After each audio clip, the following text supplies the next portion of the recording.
अस्सलाम वालेकुम स्टूडेंट्स, आज हम लेक्चर नंबर 26 पर बात करेंगे और लेक्चर नंबर 25 के अंदर मैंने आप लोगों को न्यूक्लियस पढ़ाया था और न्यूक्लियस के फंक्शन बताए थे।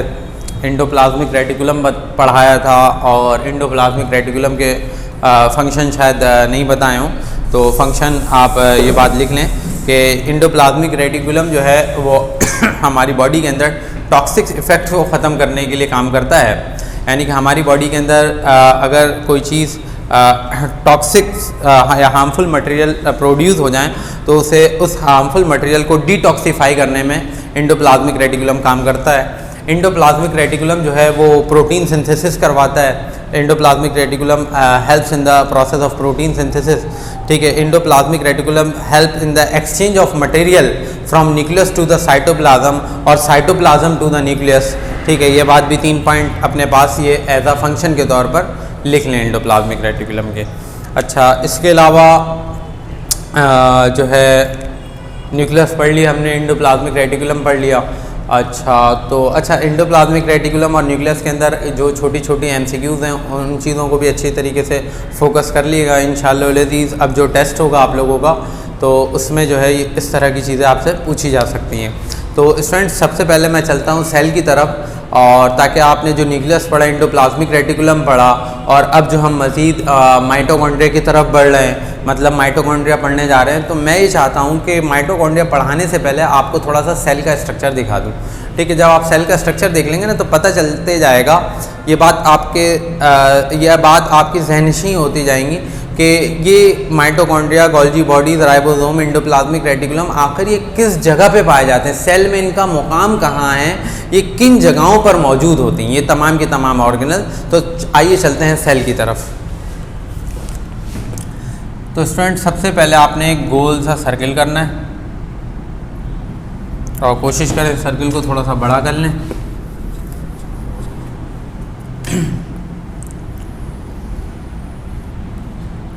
कम से कम इतना बड़ा हो। तो स्टूडेंट्स, ये जो चीज़ है हमारे पास एक सेल है। ठीक है, इसे मैं नाम दे देता हूँ। मैं अपने कैमरामैन से गुजारिश करूँगा कि ये बोर्ड की लेंथ जो है इस एतबार से यहाँ तक आ रहा है, बोर्ड है, आ रहा है। ठीक है, अच्छा तो स्टूडेंट्स, ये जो चीज़ हमारे पास सेल है, ठीक है, जिसे मैंने नाम दे दिया सेल का। सेल के ऊपर एक मेम्ब्रेन मौजूद होती है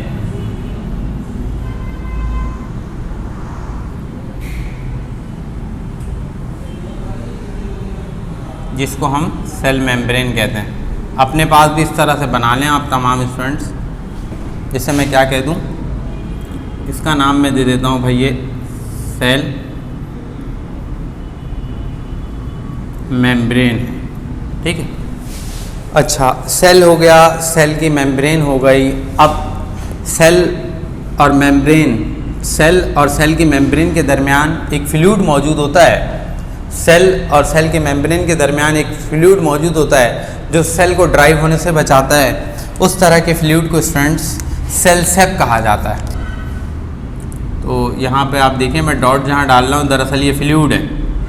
ठीक है, ये ब्लैक जो आपको मैं दिखा रहा हूँ ना, ये चीज़ क्या है, ये फ्लूइड है।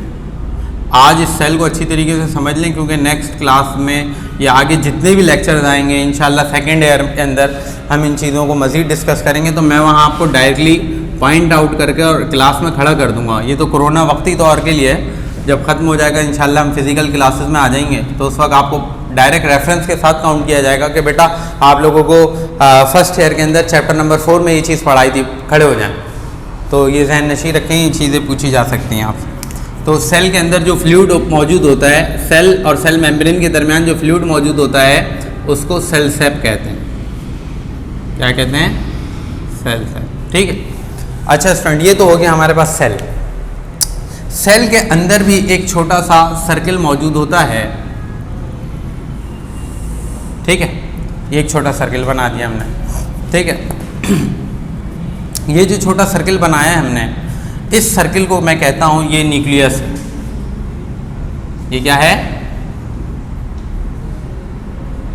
ये न्यूक्लियस है। ठीक है, तो ये सर्कुलर शेप बॉडी जो है जिसे मैंने न्यूक्लियस का नाम दिया है, और न्यूक्लियस के ऊपर भी एक मेम्ब्रेन मौजूद होती है। न्यूक्लियस के ऊपर भी एक मेम्ब्रेन मौजूद होती है, जिस मेम्ब्रेन को कहते हैं न्यूक्लियर मेम्ब्रेन। क्या कहते हैं? Nuclear membrane.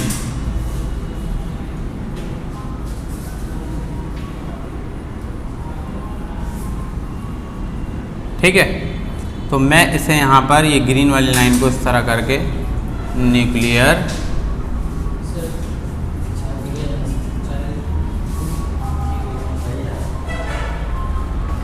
पीली ये इसे कहते हैं न्यूक्लियर मेम्ब्रेन। ठीक है, तो स्टूडेंट न्यूक्लियस, ये ब्लैक वाला न्यूक्लियस और न्यूक्लियस के ऊपर जो ग्रीन कलर की मेम्ब्रेन, न्यूक्लियर मेम्ब्रेन। तो न्यूक्लियस और न्यूक्लियर मेम्ब्रेन के दरमियान भी एक फ्लूइड मौजूद होता है जो न्यूक्लियस को ड्राई होने से बचाता है। उस तरह के फ्लूइड को न्यूक्लियर सेप कहा जाता है। उसको क्या कहा जाता है? न्यूक्लियर सेप। देखें ब्लू कलर के मैं पॉइंट कर रहा हूँ इसके अंदर, ताकि आपको याद रहे कि इसके अंदर एक फ्लूइड मौजूद है। ठीक है, तो उसे क्या कहते हैं? ये ब्लू कलर की लाइन की मैंने और ये इस तरह मेंशन किया, इसे कहते हैं न्यूक्लियर सेल। ठीक है, ये बात हो गई न्यूक्लियर सेल। अच्छा स्टूडेंट, न्यूक्लियस के अंदर भी एक छोटी सी ओवल शेप बॉडी मौजूद होती है, अंडेनुमा। जिस तरह मुर्गी का अंडा होता है ना, बिल्कुल इसी तरह की एक बॉडी मौजूद होती है, जिस बॉडी को क्या कहा जाता है? न्यूक्लियोलस कहा जाता है। देखिए अंडा लग रहा है मुर्गी का। ठीक है, तो बिल्कुल ये इस तरह की बॉडी को हम कहते हैं क्या है? न्यूक्लियोलस। न्यूक्लियोलस, ये ओवल शेप बॉडी होती है। अच्छा भाई, तो ये बात तो पता चल गई। अब न्यूक्लियोलस के पास सबसे ज़्यादा जो चीज़ मौजूद होती है, इसमें मैं लिख देता हूँ RNA। ठीक है, RNA की तादाद सबसे ज़्यादा यहाँ मौजूद होती है, मतलब राइबोसोमल RNA होते हैं। यहाँ पर जो RNA ज़्यादा मौजूद होते हैं, सबसे ज़्यादा राइबोसोमल RNA की तादाद जो है वो कहाँ मौजूद होती है? न्यूक्लियोलस के अंदर मौजूद होती है।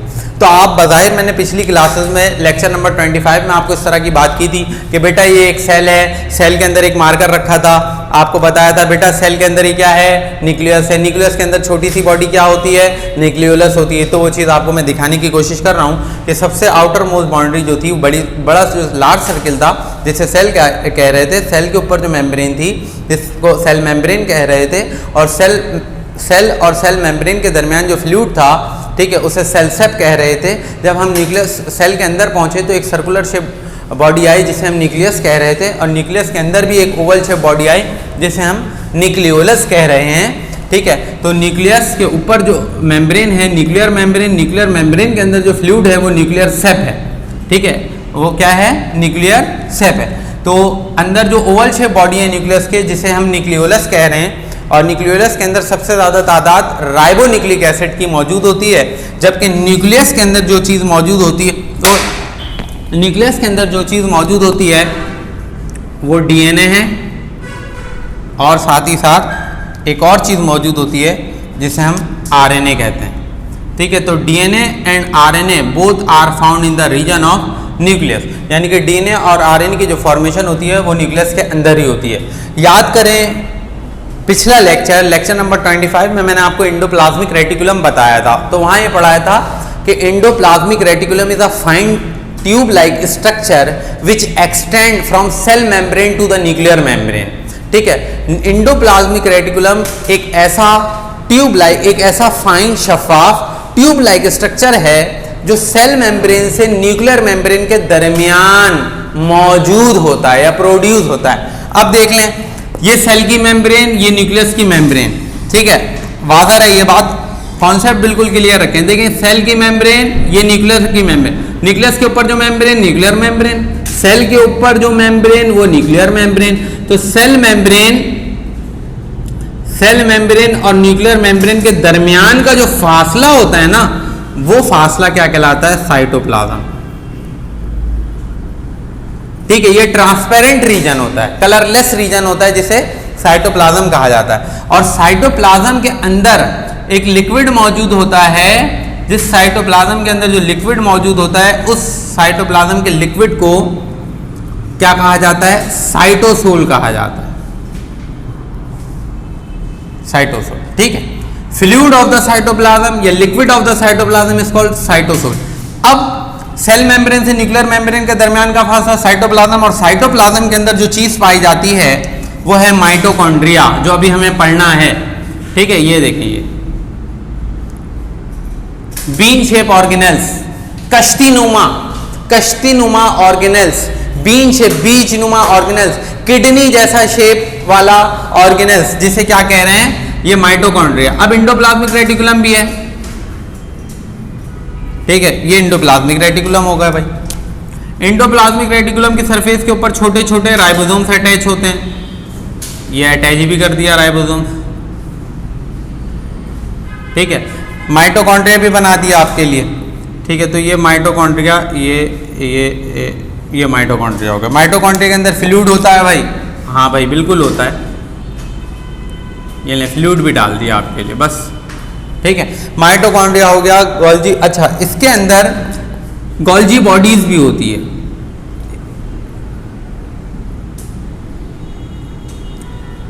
ठीक है, मैं ऊपर नाम भी लिख देता हूं।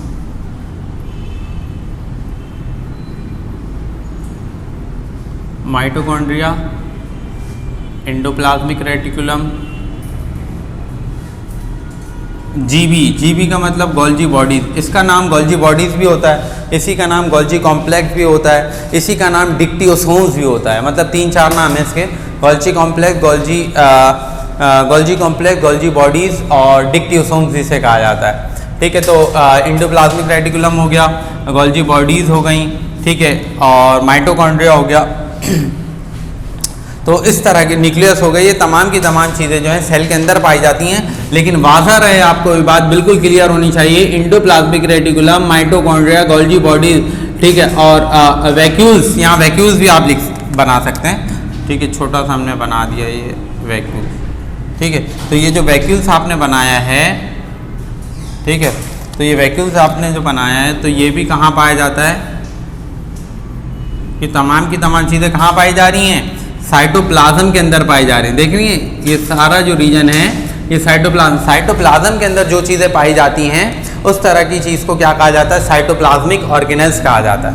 साइटोप्लाज्म के अंदर जो चीज़ें पाई जाती हैं उस तरह की चीज़ों को साइटोप्लाज्मिक ऑर्गेनेल्स कहा जाता है। तो vacuoles, Golgi bodies, mitochondria, endoplasmic reticulum, ये तमाम की तमाम चीज़ें साइटोप्लाज्म के अंदर पाई जाती हैं, जिसकी वजह से इस तरह की चीज़ों को साइटोप्लाज्मिक ऑर्गेनेल्स कहा जाता है। हर वो चीज़ जो साइटोप्लाज्म का हिस्सा हो, साइटोप्लाज्म के अंदर मौजूद हो, साइटोप्लाज्म के अंदर तैयार हो, साइटोप्लाज्म के अंदर मौजूद हो, साइटोप्लाज्म के अंदर रहती हो, वो तमाम की तमाम चीज़ें क्या होती हैं? साइटोप्लाज्मिक ऑर्गेनेल्स कहलाती हैं। ठीक है, तो अच्छा, अब आपने बात ये समझनी है कि vacuoles, Golgi bodies, mitochondria, endoplasmic reticulum, ये साइटोप्लाज्म के अंदर आहिस्ता आहिस्ता मूव करते हैं। जिस तरह से गाड़ी का व्हील, बाइक का व्हील, टैक्सी का व्हील, कार का व्हील, मर्कला का व्हील, ऑडी का व्हील, कोरोला का व्हील, विगो का व्हील, तमाम गाड़ियों के पहिए जो है अपने एक्सेल के गिर्द घूम रहे होते हैं। बिल्कुल इसी तरीके से साइटोप्लाज्म के अंदर vacuoles, Golgi bodies, mitochondria, endoplasmic reticulum, cytoplasm के अंदर स्लोली, आहिस्ता आहिस्ता, होले, रफ्ता, धीमे, ये साइटोप्लाज्म के अंदर मूव कर रहे होते हैं। तो साइटोप्लाज्म की जो मूवमेंट होती है, उस तरह की मूवमेंट को साइक्लोसिस कहा जाता है। तो ये बात भी याद रहे आपको, the movement of the cytoplasm is called cyclosis. मैं अपने कैमरामैन से गुजारिश करूंगा कि मुझे इस वीडियो का टाइम बता दें कि ये वीडियो कितने मिनट की बन चुकी है।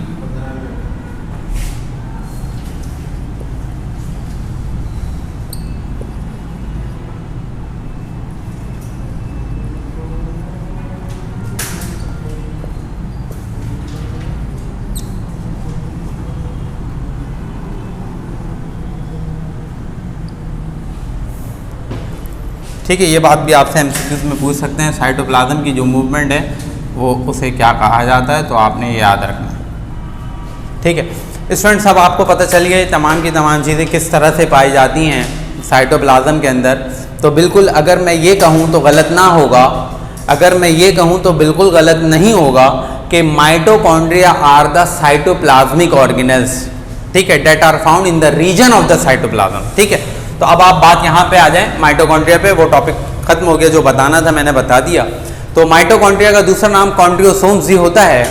माइटोकॉन्ड्रिया का दूसरा नाम मैं एग्जाम में या टेस्ट में किसी भी नाम से पूछ सकता हूँ, तो आपने ज़हन नशीं रखना है कि माइटोकॉन्ड्रिया का दूसरा नाम कॉन्ड्रियोसोम्स भी होता है। तो mitochondria are the small spherical plate like body that are found on the region of the cytoplasm. Mitochondria बहुत ही छोटी, स्मॉल, प्लेट लाइक, चपटी, बीन शेप। बीन शेप का मतलब क्या? किडनी जैसा शेप, ठीक है, लोबिया के बीच की तरह का शेप, ठीक है, कश्ती नुमा शेप, बोट जो होती है कश्ती, ठीक है, कश्ती नुमा शेप। तो माइटोकॉन्ड्रिया आर द स्मॉल, ठीक है, small mitochondria are the small plate like और bean shape organelles that are found in the region of the cytoplasm. ये कहाँ पाए जाते हैं? साइटोप्लाज्म में पाए जाते हैं। Mitochondria are transfer from mother to the new generation. Mitochondria हमेशा, ये बात बहुत ही इंपॉर्टेंट है, एनटीएस के हवाले से, केएमडीसी के हवाले से, डाउ मेडिकल यूनिवर्सिटी के हवाले से, जेएमसी जिना मेडिकल यूनिवर्सिटी के हवाले से, ठीक है, तमाम जब आप मेडिकल का टेस्ट देंगे, एमबीबीएस की टेस्ट की तैयारी करेंगे, तो वहाँ इस तरह की चीज़ें बारीक छोटी छोटी बारीक चीज़ें पूछी जाती हैं। तो आपने ये अच्छी तरीके से याद होना चाहिए कि mitochondria are always transfer from mother to offspring. Mitochondria जब कभी भी ट्रांसफ़र होता है, एक फीमेल अगर कोई फीमेल अपनी औलाद को जन्म दे रही है, ठीक है, अगर कोई फीमेल प्रेग्नेंट है और प्रेगनेंसी के बाद जो है एक औलाद को जन्म दे रही है, तो उस औलाद के अंदर जो माइटोकॉन्ड्रिया ट्रांसफ़र हो रहा है वो उसकी माँ से होगा। जो प्रेग्नेंट फीमेल है उसके ज़रिए ट्रांसफ़र होगा, उसके बाप से माइटोकॉन्ड्रिया ट्रांसफ़र कभी नहीं होता। तो ये बात आपने याद रखनी है कि mitochondria are always transfer from mother to offspring और फ्रॉम जेनरेशन टू जेनरेशन, ठीक है। They are present in egg cell. ये माँ के फीमेल्स के, जो प्रेग्नेंट फीमेल है उसके एक्सेल्स के अंदर, उनके ओवम के अंदर, एक्सेल्स को ओवम कहा जाता है, फीमेल के एक्सेल्स के अंदर मौजूद होती है, मेल के स्पर्म के अंदर मौजूद नहीं होता। स्पर्म क्या है? Male reproductive part of male reproductive cell is called sperm, female reproductive cell is called egg cell या ओवम, ठीक है। तो माइटोकॉन्ड्रिया जो है फीमेल्स के एक्सेल्स में मौजूद होता है, मेल के स्पर्म में मौजूद नहीं होता, और ये ट्रांसफर होता रहता है जनरेशन से अगली जनरेशन। माइटोकॉन्ड्रिया के पास अपना जाति, ये बात भी एमसीक्यूज में पूछेंगे, माइटोकॉन्ड्रिया के पास अपना जाति जो है वो क्या मौजूद होता है? अपना जाति डीएनए मौजूद होता है, ठीक है। और हम ये बात जानते हैं कि DNA act as a hereditary material, DNA act as a genetic material and transfer the hereditary information from parent to offspring or from generation to generation, while on the other hand RNA act as a protein, नहीं, RNA behave या RNA helps in the protein synthesis, the process of protein synthesis। तो RNA protein की synthesis में मददगार साबित होता है और DNA जेनेटिक इन्फॉर्मेशन को ट्रांसफर करता है एक नस्ल से दूसरी नस्ल में। तो माइटोकॉन्ड्रिया के पास जो है अपना डीएनए मौजूद होता है, जिसकी मदद से वो प्रोटीन की फॉर्मेशन करते हैं। माइटोकॉन्ड्रिया के 3 पार्ट्स होते हैं, एक आउटर पार्ट होता है, एक इनर पार्ट होता है और एक मैट्रिक्स वाला रीजन होता है। तो आइए चलते हैं डायरेक्ट माइटोकॉन्ड्रिया को देखते हैं। तो माइटोकॉन्ड्रिया जो है वो डबल मेम्ब्रेनस ऑर्गेनेल्स है, डबल लेयर है। जिस तरह से प्रीवियस लेक्चर नंबर 25 में मैंने बताया था कि न्यूक्लियस जो है वो डबल मेम्ब्रेनस ऑर्गेनेल्स है, बिल्कुल है। उसके ऊपर 2 लेयर थी, एक आउटर लेयर थी, एक इनर लेयर थी। तो यहाँ माइटोकॉन्ड्रिया के ऊपर भी 2 लेयर है, एक आउटर मेम्ब्रेन है, एक इनर मेम्ब्रेन है। आउटर मेम्ब्रेन आउटसाइड वाली, इनर मेम्ब्रेन अंदर वाली, और इनर मेम्ब्रेन ही अंदर जाकर फोल्ड फॉर्म कर रही। इनर जो फोल्डिंग आ रही है ना, नीचे नीचे ये छोटे छोटे चैम्बर्स बन रहे हैं, तो इस तरह की इनर जो फोल्डिंग आती है उस तरह की फोल्डिंग को क्रिस्टाई कहा जाता है। क्या कहा जाता है? क्रिस्टाई, CRISTAE, क्रिस्टाई, ठीक है। और इसके अंदर जो सेलुलर ग्रैनुलर मटेरियल होता है, जो फ्लूइडी मटेरियल होता है, उस तरह के फ्लूइड मटेरियल को मैट्रिक्स कहा जाता है। उस मैट्रिक्स के अंदर ऑर्गेनिक कंपाउंड्स वगैरह मौजूद होते हैं। तो माइटोकॉन्ड्रिया साइज के एतबार से, ये बात भी एमसीक्यूज में पूछी जाएंगी, माइटोकॉन्ड्रिया साइज के एतबार से 0.2 से लेकर 1.0 नैनोमीटर इसका डायमीटर होता है, ठीक है। और लंबाई के एतबार से ये 10 माइक्रोमीटर लंबा होता है। इसका शेप बीन शेप होता है, रेडिश ब्राउन ऑर्गेनेल्स मौजूद होता है, ठीक है, हमारी बॉडी के अंदर साइटोप्लाज्म वाले हिस्से में पाया जाता है। तो जो आउटर मेम्ब्रेन होती है, इसकी ऊपर वाली मेम्ब्रेन, आउटर मेम्ब्रेन जिस चीज़ की बनी हुई होती है वो प्रोटीन और लिपिड से, ये बात भी आपसे एमसीक्यूज में पूछेंगे। इनर मेम्ब्रेन के अंदर जो फोल्ड होता है उसे क्रिस्टाई कहा जाता है। क्रिस्टाई के पास मुख्तलिफ तरह के एंजाइम्स, कोएंजाइम्स वगैरह मौजूद होते हैं जो हमारी बॉडी के अंदर स्टार्च की ऑक्सीडेशन करवाते हैं, अमाइनो एसिड की ऑक्सीडेशन करवाते हैं, फैटी एसिड की ऑक्सीडेशन करवाते हैं। ये तमाम के तमाम कंपाउंड जो हैं वो कार्बन डाइऑक्साइड और वाटर के अंदर कन्वर्ट हो जाते हैं। इस नतीजे पे जैसी ये फैटी एसिड, ये तमाम की तमाम चीज़ें कन्वर्ट होती हैं तो उस नतीजे पे हमारी बॉडी के अंदर एनर्जी रिच कंपाउंड जिसे एटीपी कहा जाता है, 3 एडिशनल फॉस्फेट ग्रुप इसके पास मौजूद होते हैं। 9 में भी आप ये चीज़ें पढ़ कर आए। ATP is energy rich compound, ATP is energy currency, ATP is energy currency और रिच कंपाउंड, ठीक है। तो एटीपी के पास जो है बेशुमार एनर्जी मौजूद होती है। तो जब ये कन्वर्जन होती है, मतलब amino acid, fatty acid, starch की जब कन्वर्जन होती है, कन्वर्ट होकर ये कार्बन डाइऑक्साइड और वाटर बनाते हैं। उस नतीजे पर जैसी कन्वर्जन होती है वैसे ही बॉडी में एटीपी की फॉर्मेशन होती है। Energy rich compound adenosine triphosphate इसे कहा जाता है। तो ये एडिनोसिन ट्राइफॉस्फेट कंपाउंड ये प्रोड्यूस होता है हमारी बॉडी के अंदर और एनर्जी को स्टोर कर लेता है, ठीक है। तो मैट्रिक्स जो है ग्रैनुलर पार्ट होता है, ऑर्गेनिक कंपाउंड। माइटोकॉन्ड्रिया क्या काम करता है? माइटोकॉन्ड्रिया जो है centre of intercellular energy production. Mitochondria को जो है वो power house of the cell कहा जाता है। 9th क्लास में आप पढ़ कर आए। Why mitochondria are called power house of the cell? Mitochondria के पास बेशुमार, बेहद, अनगिनत, इनफाइनाइट नंबर ऑफ एनर्जी मौजूद होती है, ठीक है। वो एनर्जी हमारी बॉडी के मस्कुलर कॉन्ट्रैक्शन और रिलैक्सेशन, हमारी बॉडी में चलने में, फिरने में, सोने में, नहाने में, गाने में, ठीक है, रोने में, मुख्तलिफ जगहों पर वो तमाम की तमाम एनर्जी इस्तेमाल होती है। वो कौन सी एनर्जी है जो इस्तेमाल हो रही है? वो एनर्जी एटीपी है, एनर्जी रिच कंपाउंड। तो माइटोकॉन्ड्रिया को power house of the cell इसलिए और इस वजह से कहा जाता है क्योंकि ये पूरी बॉडी के अंदर बेशुमार एनर्जी को स्टोर कर रखता है और बॉडी के मुख्तलिफ ऑर्गन को जो एनर्जी प्रोवाइड करता है वो कौन है? माइटोकॉन्ड्रिया। जो चीज़ प्रोवाइड कर रहा है वो कौन सी एनर्जी है? वो एटीपी है, ठीक है। तो यहाँ पर ये माइटोकॉन्ड्रिया सेलुलर एक्टिविटीज़ में, सेलुलर रेस्पिरेशन में भी एनर्जी प्रोवाइड करता है। इस वजह से माइटोकॉन्ड्रिया को power house of the cell कहा जाता है। स्टूडेंट, यहाँ पर हमारा लेक्चर नंबर 26 जो है वो मुकम्मल हो गया है। उम्मीद है कि तमाम की तमाम बातें समझ में आ गई होंगी। लेकिन अगर इसमें भी कोई ऐसी बात जो आपको कंफ्यूज कर रही है या समझ ना आई हो तो वो तमाम के तमाम स्टूडेंट जिन्हें किसी भी तरह की कोई प्रॉब्लम हो उससे पर्सनली व्हाट्सएप पर रब्ता कर सकते हैं। तो इंशाअल्लाह आप लोगों से अगले लेक्चर में या अगले हफ्ते दोबारा मुलाकात करूँगा। अल्लाह हाफ़िज़।